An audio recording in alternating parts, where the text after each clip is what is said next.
Mudah-mudahan ini sampai ya ke pemerintah kita. Nah, apa yang terjadi nih di Armuna ini perlu diketahui oleh kita bersama. Nah, di sini mulai banyak, mohon maaf itu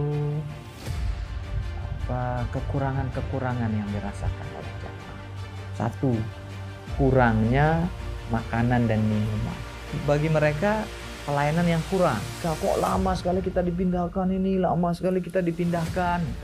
Nah, ini jamaah haji pingsan ditemukan di kamar mandi. Kekurangan makanan, kepanasan. Ini infonya adalah air got ini. Satu tenda seperti ini. Nah, ini gimana ini? Mau tidurnya, mau ganti pakaian seperti ini kan? Jangan malah ini dianggap kita membongkar kebobrokan. Bukan. Assalamualaikum warahmatullahi wabarakatuh, para penikmat jalan tengah dan penonton channel Buya Muammar ya, baik di YouTube maupun di TikTok ya. Alhamdulillah kembali kita berjumpa, di mana pada kesempatan ini saya mau bercerita sedikit tentang penyelenggaraan ibadah haji. Karena alhamdulillah sejak tanggal 4 Juli kemarin jamaah haji Indonesia itu berangsur-angsur sudah dipulangkan. Siapa yang pertama berangkat tanggal 4 Juli kemarin sudah dipulangkan. Tetapi secara umum semua jamaah haji sudah menyelesaikan rangkaian ibadah hajinya.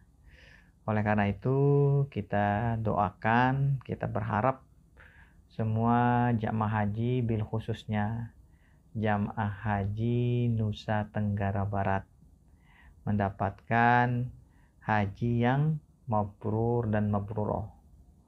Walaupun saat ini semua jamaah haji Nusa Tenggara Barat sepertinya masih berada di Tanah Suci. Karena menurut informasi jamaah NTB itu semuanya masuk gelombang kedua. Kalau gelombang kedua, sekedar informasi bagi kita ya. Kalau gelombang pertama berarti jamaah calon haji itu langsung bukan langsung, dia menuju ke Madinah dulu. Kurang lebih selama 9 hari di sana baru berangkat ke Mekah. Kalau yang gelombang kedua itu dia langsung ke Mekah. Langsung melaksanakan rangkaian haji, langsung menggunakan pakaian ihramnya. Bagi yang ifrad, nah udah itu mulai sudah niat hajinya sampai nanti selesai melaksanakan semua rangkaian haji, baru dia melaksanakan umroh. Kalau yang tamattu begitu masuk Mekah, dia itu sudah mendapatkan ihram dengan niat umroh. Jadi kita ucapkan selamat ya. Adapun bagi pemerintah Indonesia dan pemerintah Arab Saudi, kita ucapkan terima kasih dan selamat sudah melayani para tetamu Allah, para tetamu Rasulullah ini dengan baik. Dan selamat juga sudah sukses menyelenggarakan rangkaian atau menyelenggarakan penyelenggaraan ibadah haji bagi semua jamaah haji dunia. Nah, adapun bagi pemerintah Indonesia, perlu kiranya melalui kesempatan ini saya menyampaikan beberapa hal sebagai evaluasi. Karena siapa tahu mungkin ada informasi-informasi yang tidak sampai kepada pemerintah Indonesia, khususnya Kementerian Agama Republik Indonesia, dan khususnya lagi Kementerian Agama Provinsi Nusa Tenggara Barat, tentang kondisi-kondisi yang dialami atau yang terjadi selama penyelenggaraan ibadah haji. Nah, kalau itu ranahnya pemerintah Indonesia, ranahnya Kementerian Agama masing-masing provinsi, supaya nanti ke depannya bisa dibenahi. Kalaupun itu ranahnya pemerintah Saudi Arabia, ya melalui Kementerian Agama Republik Indonesia, pesan ini supaya disampaikan. Secara umum, alhamdulillah, pelaksanaan pelayanan haji bagi masyarakat Nusa Tenggara Barat itu baik. Namun ada beberapa yang perlu diperhatikan, terutama ketika Armuna. Armuna itu singkatan dari Arafah, Muzdalifah, Mina. Kalau dulu kita sering mendengar singkatannya itu Armina, Arafah, Mina. Ada yang kelewat di sana Muzdalifah, karena memang di Muzdalifah itu kita tidak lama di sana. Dia bagian dari wajib haji, mabit di Muzdalifah. Dan ukuran mabitnya itu adalah lewat tengah malam sudah bisa untuk bergerak meninggalkan Muzdalifah. Nah, apa yang terjadi nih di Armuna ini perlu diketahui oleh kita bersama. Kalau di Arafah itu karena memang itu puncaknya, sehingga hal-hal yang kurang sempurna atau ketidaknyamanan yang terjadi di sana tidak terlalu dipikirkan, tidak terlalu dirasakan oleh jamaah haji, karena mereka fokus untuk berdoa, bermunajat. Makanan, fasilitas tidak terlalu terasa kalau ada yang kurang. Kapan dia terasa? Ketika jamaah ini sudah meninggalkan Arafah. Ketika jamaah sudah meninggalkan Arafah, itu baru terasa bagi mereka pelayanan yang kurang. Kenapa? Karena menurut berdasarkan pengalaman saya, menjelang maghrib itu kita sudah bergerak untuk meninggalkan padang Arafah dengan cara berangsur-angsur. Itu makanya ada istilah masukkan kerangkeng, dia bilang itu.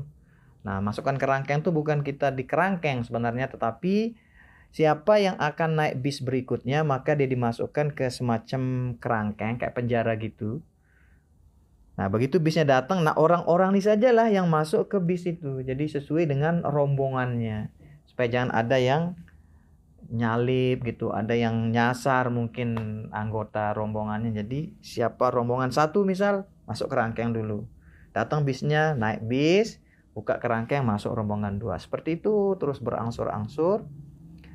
Sampai biasanya itu menjelang Isya, bahkan lewat Isya, semua jamaah haji sudah berada di Muzdalifah.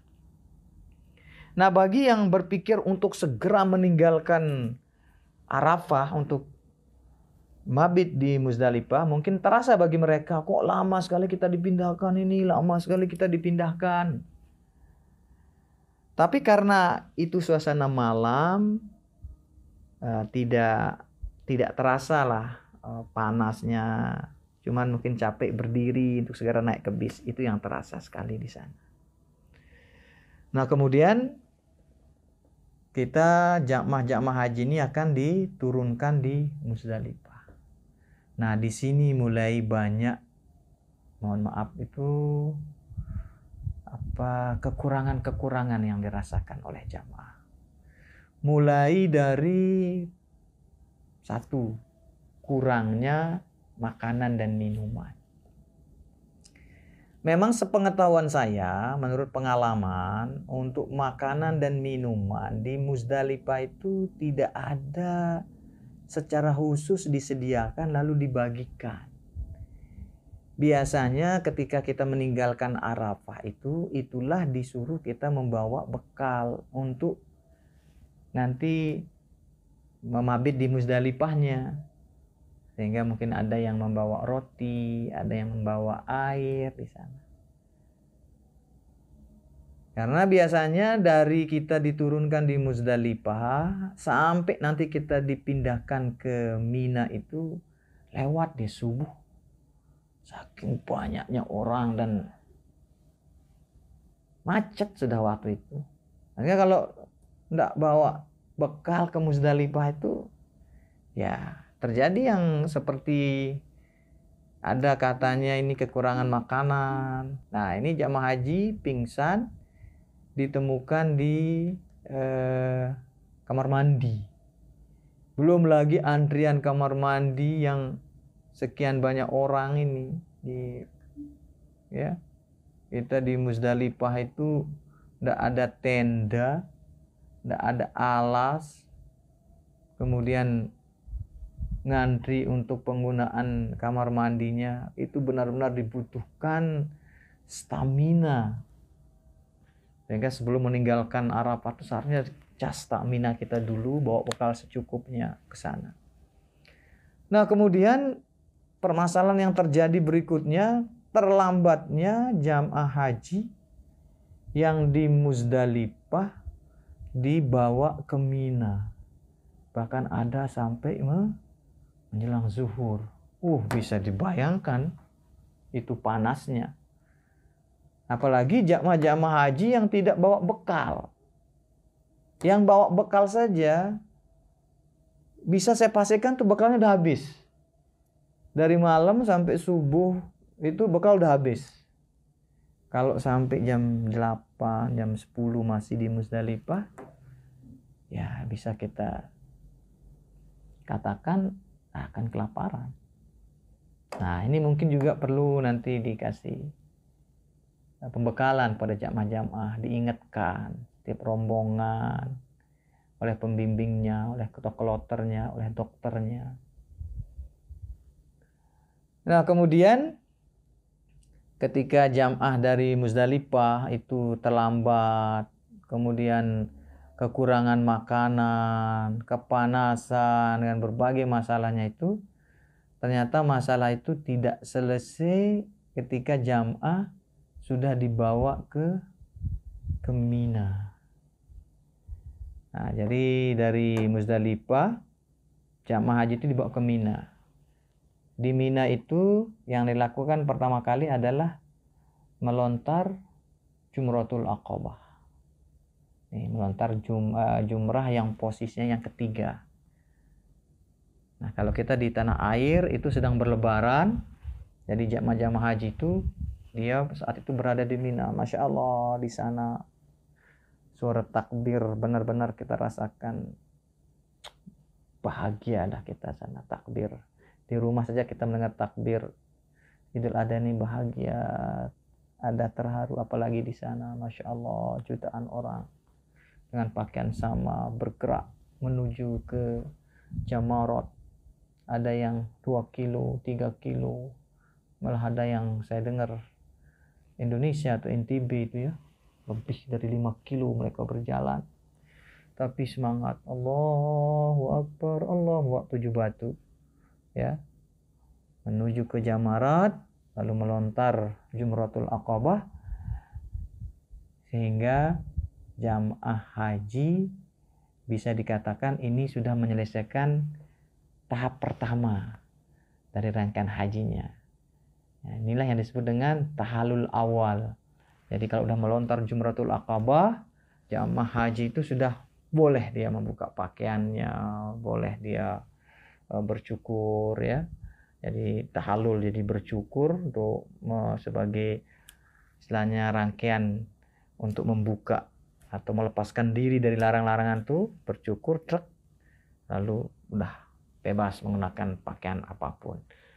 Nah, cuman satu yang tidak boleh, tapi ya sepertinya ini sulit dilakukan, tapi perlu juga diingatkan. Siapa tahu ada yang curi-curi kesempatan. Cuman satu yang tidak boleh, berhubungan suami istri, karena ini masih tahallul awal. Boleh, kalau lainnya boleh, pakaian bebas, sudah boleh bercukur dan segala macam, berwangi-wangi. Makanya tiba-tiba nanti Mina itu berubah, dia menjadi kota yang bisa dikatakan berubah jadi kota dalam waktu sehari, itu berubah menjadi kota dia, Mina itu.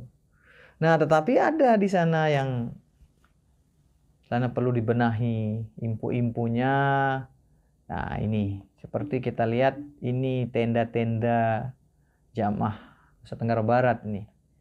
Nah, seperti ini nih. Ini infonya adalah air got ini.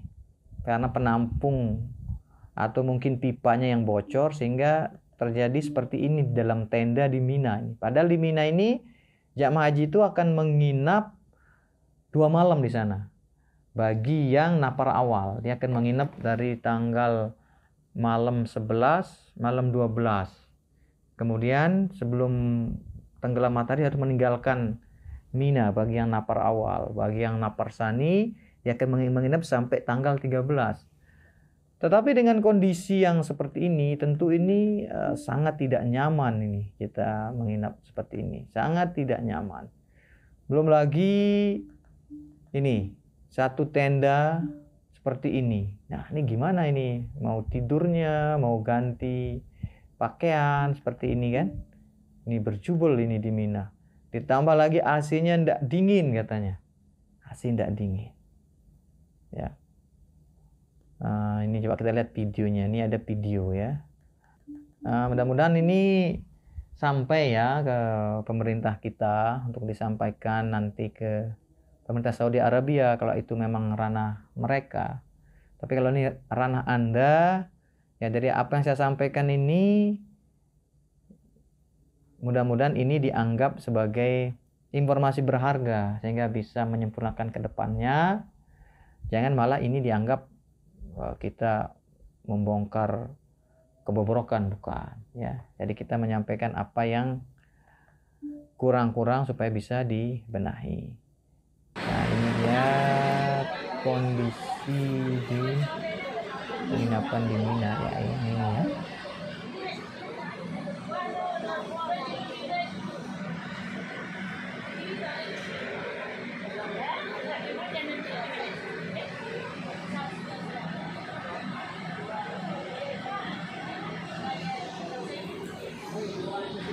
Kondisi di Mina ini ya.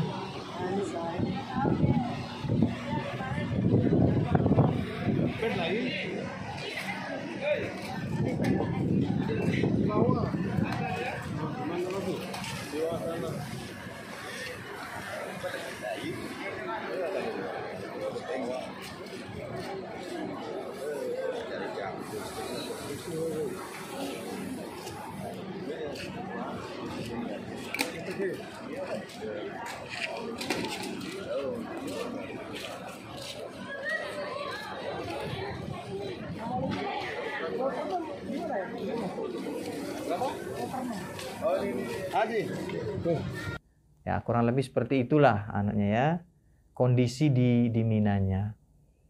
Nah, untuk lebih validnya ya informasi kita ini, saya akan menghubungi salah seorang jamaah haji yang beliau juga ini seorang pembimbing ya, seorang pembimbing beliau. Ini memang ada video-video juga ini ketika macet, ketika di Muzdalifah, tapi udah kita bahas tadi ya. Intinya tadi kekurangan makanan, panas, telat dibawa ke Mina, tenda Mina tidak sesuai kapasitasnya dengan jumlah jamaah, ada air kotor, kemudian AC-nya panas.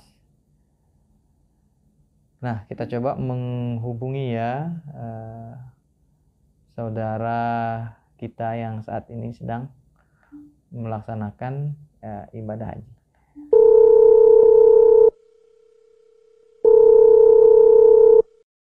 Assalamualaikum warahmatullahi wabarakatuh. Mohon maaf ini Pak Ustadz, saya mengganggu waktunya.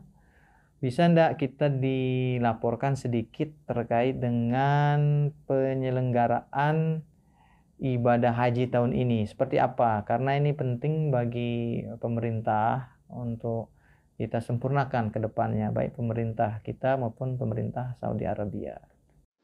Waalaikumsalam warahmatullahi wabarakatuh. Ampura mukarram dari Tuan Guru. Ya, alhamdulillah ya pelaksanaannya ya berjalan sesuai dengan jadwal yang sudah ditentukan, namun ada beberapa hal memang jadi masukan ke depan untuk tahun 2024. Jadi ada beberapa kendala yang dialami, terutama di Al-Muznah, di Arafah memang kapasitas tenda yang disiapkan tidak sesuai dengan jumlah jamaah yang masuk. Ini yang tidak bisa diprediksi, jadi sangat berjubelan sehingga space yang disiapkan oleh pihak maktab atau syarikah tidak bisa menampung jamaah. Terus terkait dengan di Muzdalifah, pendorongan ke Muzdalifah, di sana juga terjadi crowded, di mana ada pengurangan angkutan yang menuju ke Mina. Ini juga menyebabkan banyak antrian jamaah dan jamaah banyak yang belum diangkut sampai siang hari, sehingga jamaah banyak yang dehidrasi dan ada yang pingsan juga. Ini yang terjadi di Al-Muznah, sehingga pada saat terjadi crowded seperti itu, maka saya lihat itu pihak kepolisian sangat sigap untuk menghadang atau menghalau bus-bus yang lain, walaupun itu tidak ditempel maktab sesuai dengan maktab, namun karena kondisi jamaah seperti itu, maka dia hadang bus-bus yang lewat ini untuk mengangkut jamaah, sehingga tidak lagi terjadi penumpukan jamaah sehingga bisa terangkut ke Mina. Nah, terkait dengan di Mina sendiri juga ada masalah kaitan dengan lokasi, di mana lokasinya juga cukup terjal dan kapasitasnya juga tidak memadai, sehingga banyak jamaah juga yang tidur di luar tenda karena memang kapasitasnya tidak memadai. Nah, harapan ke depan ya untuk lebih diperjelas lagi kaitan dengan space sesuai dengan denah yang sudah ditentukan oleh maktab, sehingga tidak terjadi penelantaran jamaah pada saat berada di lokasi baik di Arafah maupun di Mina. Karena sebelumnya kita sudah melakukan survei dan sudah memberikan penandaan untuk penempatan jamaah. Namun terjadi ada perubahan mendadak. Begitu kita di Al-Muznah ada perubahan mendadak terkait dengan penggeseran lokasi jamaah. Nah, ini yang terjadi sehingga ada sedikit kerancuan pada saat penempatan.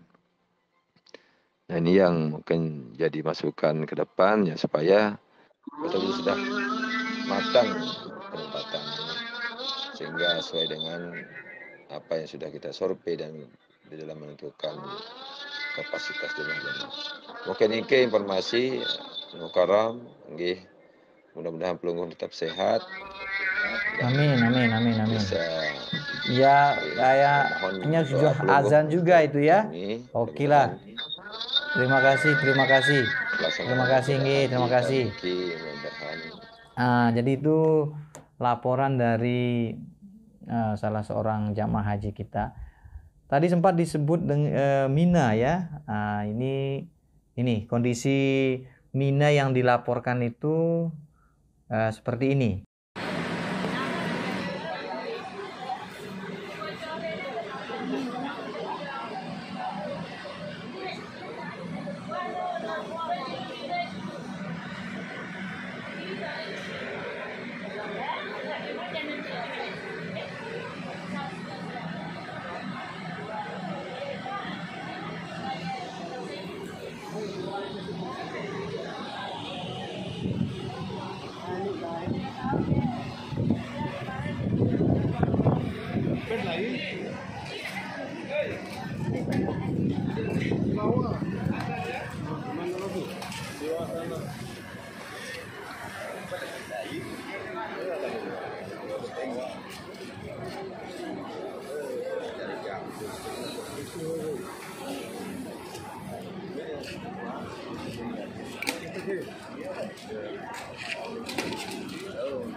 Adi, tuh, tujuh.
Mungkin itu saja beberapa hal yang perlu kiranya diketahui oleh kita semua, bil khusus pemerintah Indonesia, khususnya lagi Kementerian Agama Republik Indonesia, baik pusat maupun di provinsi, kabupaten, kota, supaya kedepannya bisa menyempurnakan apa yang kurang, yang sudah sempurna dipertahankan.